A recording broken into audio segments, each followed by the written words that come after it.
আমরা আজকের যে বঞ্চিত শিক্ষক সমাজ তাদের মধ্যে আমরা পেয়ে গেছি একজন শিক্ষককে, ওই বয়স্ক শিক্ষক, তার কাছ থেকে শুনে নেব আজকের যে এই মহামিছিল, সেই মিছিলের তাৎপর্য কী। আপনার নাম কি? আমার নাম শেখ আনোয়ার হোসেন। আপনি কি করেন?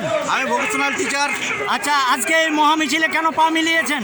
আমাদের পার্ট টাইম কন্ট্রাকচুয়াল পদ তুলে দিয়ে স্থায়ী পদ সৃষ্টি করে সকলকে স্থায়ীকরণ করতে হবে তার দাবিতে, এবং ন্যায্য বেতন এবং সুপ্রিম কোর্টের যে রায়, সেই রায়কে মান্যতা দিয়ে কমপক্ষে 18,000 টাকা বেতন প্রদান করতে হবে। আচ্ছা, আপনারা কি মনে করেন এই সামান্য ডিএম ডেপুটেশন দিয়ে আপনাদের দাবি পূরণ হবে? আমরা এই ডিএম টু সিএম আমরা ডেপুটেশন দিচ্ছি, এবং আমরা আশা করি যে আমাদের এই আন্দোলনের মধ্য দিয়ে গণতন্ত্রের জয় হবে এবং এই দাবি আমাদের মানতে হবে। ধন্যবাদ।